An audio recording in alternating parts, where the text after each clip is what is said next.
arriba los corazones, porque vienen tiempos mejores. Sebastián Piñera busca volver a la presidencia de Chile. En esta edición especial de Efecto Naim, hablamos en exclusiva con el candidato presidencial y exmandatario sobre los retos de su país y de América Latina. Y por eso yo espero que América Latina no equivoque nuevamente el rumbo, que es lo que lo ha condenado a ser un continente subdesarrollado durante los últimos 200 años de vida independiente.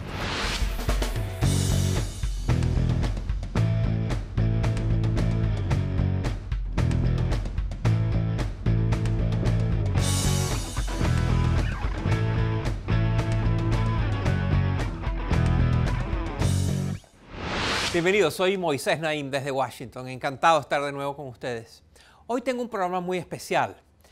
Tengo el honor de tener aquí en el estudio a un exmandatario de América Latina que este año se ha propuesto a volver a ocupar el palacio presidencial de su país. Se trata de Sebastián Piñera, presidente de Chile entre el 2010 y el 2014. Y actualmente el candidato a las elecciones presidenciales que se van a llevar a cabo en noviembre en Chile. Antes de entrar en la política, Sebastián Piñera fue un académico primero y después fue empresario. Y tuvo mucho éxito y de hecho hoy en día Sebastián Piñera es uno de los hombres más ricos de Chile. Fue senador durante 8 años y en el 2010 concretó su máximo éxito político llegando a la presidencia de Chile. Piñera asumió su cargo pocos días después de que ocurriera uno de los más devastadores terremotos en la historia del país. Y eso sería el primero de muchos retos que tuvo que enfrentar como presidente. ¡Creando poder popular! Piñera tuvo que enfrentar masivas protestas del movimiento estudiantil chileno. Los estudiantes chilenos se lanzaron a la calle y protestaron y fue un tema casi permanente durante todo el mandato de Piñera. Sin embargo, la política está llena de sorpresas. Y este presidente que terminó su mandato con índices muy bajos de popularidad, hoy tiene índices muy altos de popularidad. Pero, ¿qué pasó? ¿Cómo recuperó la popularidad? ¿Y qué es lo que le está proponiendo a los chilenos? ¿Y qué retos piensa él que son los más importantes que va a enfrentar en su próximo gobierno si es que llega a ganar? De todo esto voy a conversar con él. Pero además, no solo vamos a hablar de Chile. Piñera no solo es el expresidente de Chile, sino que también es un reconocido, un inteligente analista de la realidad mundial y de las circunstancias actuales y el futuro posible de América Latina. Se la pasa pensando sobre estos temas y tiene algunas ideas muy dignas de ser escuchadas. Pero antes de pasar a mi entrevista a Sebastián Piñera, quisiera ofrecerles un poco más de detalles de este polifacético líder y del interesante panorama político que caracteriza las próximas elecciones de Chile. Miren.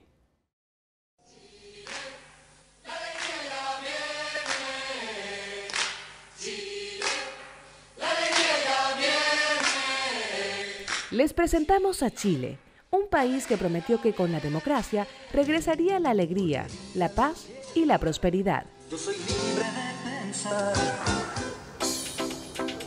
Casi 30 años después, todos los indicadores nos dicen que esa promesa se cumplió. Según la ONU, es el país más desarrollado de América Latina y el Caribe.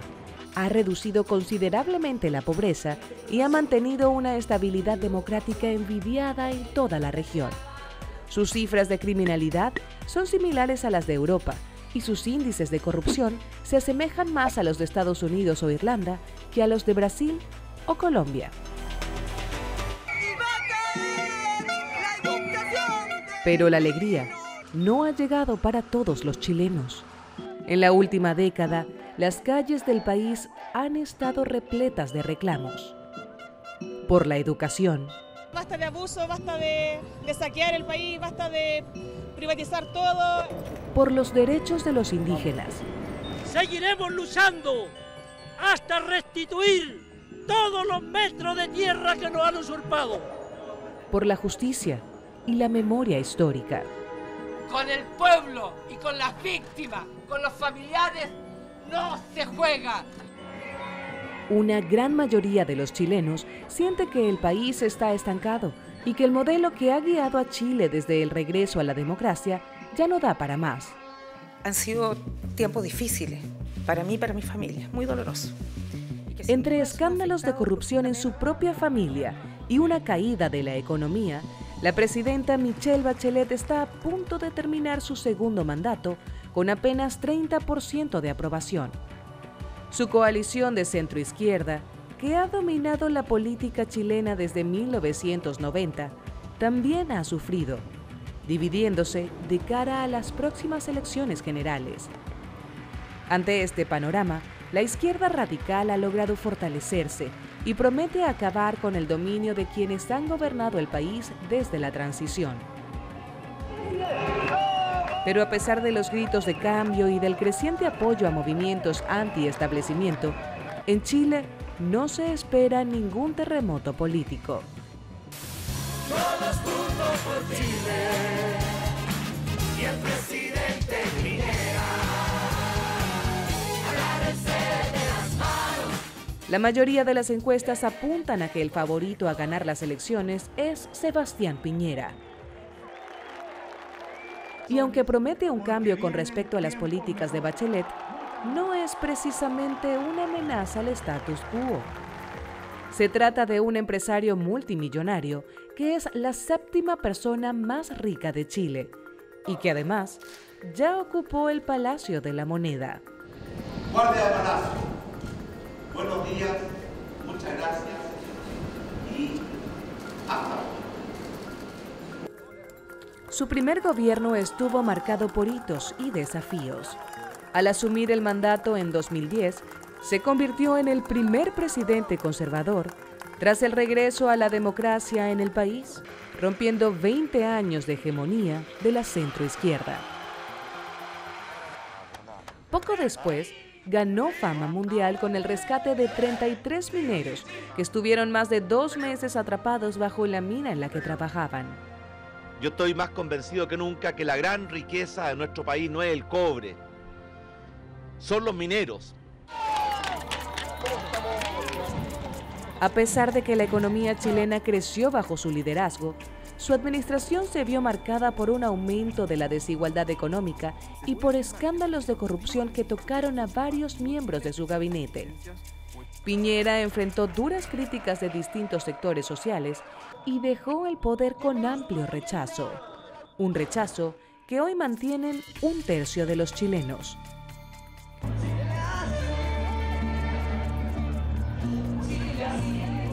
Su triunfo en las elecciones presidenciales de noviembre representaría otro espaldarazo al establecimiento político chileno y confirmaría el giro hacia la derecha visto en América Latina desde 2015. Pero si Piñera es incapaz de recuperar la confianza de los ciudadanos y responder a sus demandas, en 4 años existirá el riesgo de que los chilenos, buscando la alegría que se les ha escapado, apuesten por un cambio más radical. Al igual que todos los países de América Latina, Chile enfrenta importantes, difíciles retos en el tema de la economía, el tema de la sociedad, la pobreza, la desigualdad. Sebastián Piñera ha pensado sobre eso y tiene una oferta que le hace a Chile, pero también tiene opiniones sobre América Latina. De esto y mucho más voy a conversar con él después de la pausa.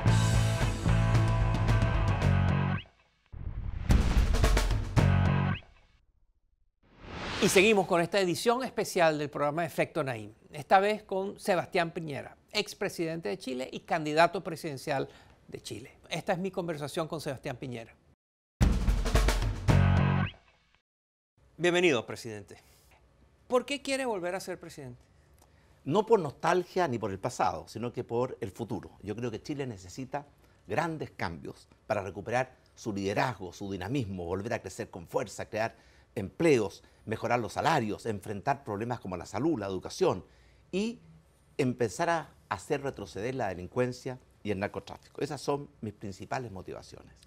Uno de los temas que apareció con mucha fuerza al final de su presidencia fue el tema de la desigualdad económica. ¿Usted cree que usted descuidó eso?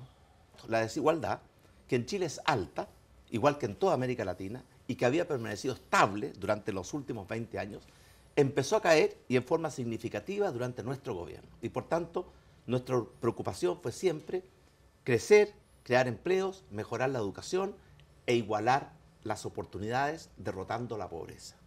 Y sin embargo, presidente, sus índices de popularidad al final de su gobierno eran de los más bajos de América Latina. En América Latina se ha hecho, o en el mundo entero, se ha hecho un deporte, elegir a los presidentes e inmediatamente después quitarles el apoyo. Eso es parte de esta nueva sociedad, de esta nueva ciudadanía, que está más informada, más empoderada, más exigente, más impaciente, muy consciente de sus derechos, a veces no tanto de sus obligaciones. ¿Qué tiene Chile, presidente, que no tienen los demás países de América Latina?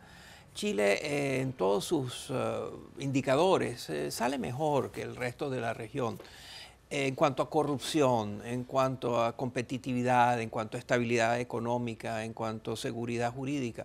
¿Por qué? Ahí hay 3 pilares muy fuertes que Chile logró desarrollar y que le permitieron pasar del lugar 8º en la década de los 90 al primer lugar en materia de crecimiento, en materia de ingreso per cápita, desarrollo humano y mucho más. Pero nos queda por construir los pilares de la nueva sociedad del conocimiento y la información.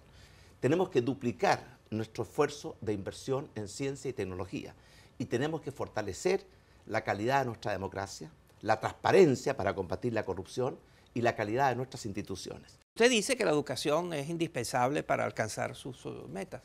Concretamente, ¿qué va a hacer usted para mejorar la educación en Chile? Vamos a incorporar nuevas tecnologías de educación en la sala de clase. Hemos estudiado muchas experiencias de cómo hacer para que ese periodo inicial sea un periodo que motive, que estimule la inteligencia, la creatividad de los niños. Pero, presidente, hay muchos estudios que demuestran que la tecnología es necesaria, pero no suficiente para mejorar la educación. No es suficiente, pero es necesario. Yo sé que mejorar la calidad de la educación no es algo fácil ni automático, pero sí sé que es indispensable. Y por eso no vamos a hacer más de lo mismo. Vamos a aplicar experiencias exitosas que hemos estudiado en muchos otros países del mundo y hemos visto lo que pasa en países como Australia, Nueva Zelanda, países nórdicos, países asiáticos como Singapur. Y ese es el modelo que vamos a aplicar en Chile. Quisiera moverme en la conversación de Chile al mundo y eventualmente a América Latina. ¿Cómo está viendo usted este mundo tan turbulento, tan sorprendente en el que estamos viviendo hoy en día? ¿Qué lo ha sorprendido a usted de todas estas convulsiones recientes? Bueno, muchas cosas. El mundo que vivimos hoy día, Moisés, es totalmente distinto al mundo que conocíamos hace 10 o 20 años atrás. Por de pronto, ya no es un mundo unipolar, con una sola gran potencia como Estados Unidos. Hoy día tenemos un mundo bipolar y que próximamente va a ser multipolar. En pocos años más, India y China van a superar a la economía americana como las primeras economías del mundo. Segundo, estamos viviendo un desafío al establishment. La cantidad de líderes anti-establishment, populistas, que llegan con un mensaje de relación directa con la ciudadanía, que tienen total desprecio por las instituciones y por los partidos políticos, está proliferando. Y eso es un peligro grande. Tercero, estamos viviendo la 4ª revolución tecnológica, que ya no es la que conocimos en los últimos 20 años. Es la revolución del Internet de las cosas, de la robótica, de las ciudades inteligentes, de la telemedicina, de los nuevos instrumentos en educación. Y yo siento que América Latina le está dando la espalda a esta revolución que viene. Usted habla de la 4ª revolución industrial. Este programa se ve por toda América Latina. Dígale a alguien que está viendo este programa y que se pregunta de qué está hablando este señor, qué es eso de la 4ª revolución industrial y cómo me atañe a mí. La 4ª revolución industrial nos va a cambiar la vida en forma más profunda y más diversa que la que conocimos. Algunos ejemplos. La 4ª revolución industrial tiene muchos componentes. Uno es el Internet de las cosas. La web 3.0, que es la que está hoy día, está conectando computadores con personas, con cosas, dentro de un marco de inteligencia artificial. Y por tanto, nuestros hogares van a ser inteligentes, los automóviles van a ser inteligentes, las oficinas van a ser inteligentes, la robótica. Hoy día, la tecnología actual permitiría reemplazar casi la mitad de los trabajos que hoy día existen. Sin embargo, va a crear otros trabajos. América Latina tiene que prepararse para estar no del lado donde se destruyen los trabajos, sino que del lado donde se crean los trabajos. Esa es la revolución que viene, entre muchas otras cosas, y que de aquí a 10 años más va a haber cambiado nuestras vidas, Moisés, más que lo que nos cambió la vida, la revolución de los últimos 20 o 30 años. Quienes nos están viendo en América Latina y los están oyendo a usted, están pensando, pero yo me levanto y tengo que tomar un transporte colectivo que me hace pasar horas y horas para llegar a mi trabajo. Mis hijos van a una escuela donde la educación no es buena. Yo no tengo el dinero para comprar un teléfono inteligente y esas máquinas inteligentes que hacen que mi hogar sea inteligente, yo no me las puedo permitir. No, Moisés, esto no es así. El precio de todo esto, y lo estoy diciendo, está cayendo a la velocidad del rayo. Hoy día prácticamente el mundo entero tiene acceso a un teléfono inteligente. Creo que tenemos 5.000 millones y vamos a tener 10.000 millones de teléfonos inteligentes. Así que usted que nos está escuchando en su casa, toda la gente de América Latina, le va a cambiar la vida. Y la gente tiene que aprender a ser protagonista de esta revolución y no que le pase por encima. Y esa tal vez es la responsabilidad más grande de los gobiernos, preparar a sus países y preparar a su gente para que puedan ser protagonistas de esta nueva revolución tecnológica que ya está golpeando nuestras puertas. Ya regresamos con esta edición especial de Efecto Naim con Sebastián Piñera. Pero yo creo que América Latina tiene que estar unida en condenar lo que pasa en Venezuela.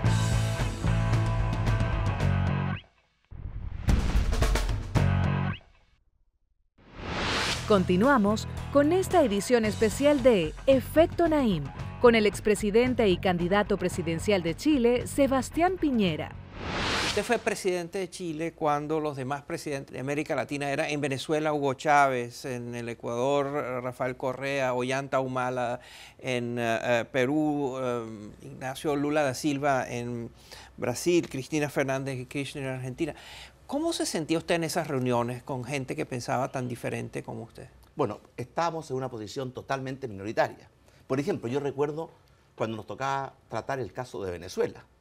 Había una alianza férrea, inquebrantable de apoyo a Venezuela, de parte de Brasil, Argentina, Ecuador, Bolivia, Cuba y muchos países más. Hoy día esto cambió, porque por supuesto que América Latina está cambiando. El presidente Macri está siguiendo una política internacional y una política de desarrollo interna muy distinta y mucho mejor, creo yo, que la que siguió la presidenta Fernández. El presidente Temer, con todas sus dificultades, está cambiándole el rumbo que la presidenta Dilma Rousseff le impuso a Brasil y que lo llevó a la crisis brutal en que está Brasil hoy día. Incluso el presidente de Ecuador, el nuevo presidente de Ecuador, Lenin, está también girando la línea que tenía el presidente Correa.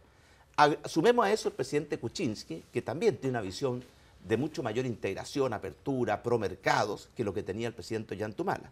Y por eso yo espero que América Latina, que está empezando a moverse en la dirección correcta en sus principales países, excepto algunos, como Cuba y Venezuela, por dar los dos más emblemáticos, no equivoque nuevamente el rumbo, que es lo que lo ha condenado a ser un continente subdesarrollado durante los últimos 200 años de vida independiente. ¿Qué haría usted si fuese presidente de Chile con respecto a Venezuela? Bueno, en primer lugar, lo de Venezuela es una tragedia, en todo el sentido de la palabra. El país más rico de América Latina en la década de los 90, hoy día está en una dictadura, porque en Venezuela no hay democracia. Además, es una crisis económica brutal. ¿Qué tenemos que hacer? No es fácil. Por de pronto, tenemos que invocar todos los instrumentos legales que nos dan los tratados como UNASUR, Mercosur o incluso el de la Organización de Estados Americanos. Pero la verdad es que mientras exista esa unidad monolítica entre el gobierno y las Fuerzas Armadas, que tienen todo el poder militar y todo el poder político, particularmente con esta aberrante decisión de la Asamblea Constituyente, que se autoasignó todos los poderes. Y por lo tanto no va a ser fácil, pero yo creo que América Latina tiene que estar unida en condenar lo que pasa en Venezuela, porque eso va a significar un respaldo muy grande a la oposición venezolana y también le va a dar una gran legitimidad para que otros países del mundo, particularmente los países más desarrollados del mundo, hagan su aporte para que Venezuela recupere su libertad, su democracia, su progreso, su normalidad. Si usted fuese ciudadano de Estados Unidos, ¿usted hubiese votado por Donald Trump o por Hillary Clinton? Mire, yo puedo ser presidente de Chile y voy a tener que tener muy buenas relaciones con todos los presidentes del mundo y especialmente con el presidente de Estados Unidos. Así que, gracias a Dios, no tuve que votar en las elecciones americanas. Pero sin embargo usted debe tener intuiciones acerca de cómo le va a ir al presidente Trump. Es perfectamente lógico que un presidente ponga los intereses de su país en el primer lugar, pero pensar que eso es lo mismo que aislar o proteger o separar a Estados Unidos del mundo es un error. Yo creo que haber desahuciado el TPP fue un error. Yo creo que... ¿Qué es el TPP? El Trans-Pacific Partnership. el gran tratado de libre comercio que el presidente Obama impulsó con mucha fuerza y que agrupaba a países de ambos lados del Océano Pacífico, que habría sido el tratado de libre comercio más grande en la historia de la humanidad y que el presidente Trump lo desahució. Yo creo que eso es un error. Yo también creo, por ejemplo, que el haber desahuciado el Acuerdo de París en materia de cambio climático también es un error. Presidente, para terminar esta conversación que hemos tocado múltiples temas, una pregunta que siempre lo asalta a uno es ¿por qué usted trata de influir y cambiar la realidad de su país y del mundo a través de la política? ¿Por qué no hacerlo? Usted es uno de los hombres más ricos de Chile. ¿Por qué no utiliza sus recursos como Bill Gates o George Soros o esos filántropos para cambiar a su país a través de otras actividades que no sean la política? Muy buena pregunta, Moisés. En torno a mi familia existen 4 fundaciones. Yo sí creo que uno desde las fundaciones puede hacer muchos cambios, pero si quiere cambiar de verdad el rumbo de los países, la política y particularmente ganar democráticamente la presidencia es el instrumento más poderoso. Sebastián Piñera fue presidente de Chile y ahora lidera en las encuestas de su país y es muy probable que vuelva a ser presidente de Chile. Ha sido un placer tenerlo con nosotros. Gracias, presidente. Moisés. Sebastián Piñera, siempre interesante, y se enfrenta a un país muy diferente al que dejó hace 4 años. Sin duda le esperan unas difíciles semanas de campaña y probablemente unos muy difíciles años como presidente de la República si es que llega a ganar las elecciones. Y así hemos llegado al final del programa. Como siempre pueden seguirnos en las redes sociales y si quiere ser el primero en enterarse de lo último de Efecto Naim, por favor visite nuestra página web efectonaim.com y suscríbase a nuestro boletín. Le llegará directo a su correo nuestro más sorprendente contenido todos los domingos. Gracias por acompañarnos. Nos vemos la semana entrante.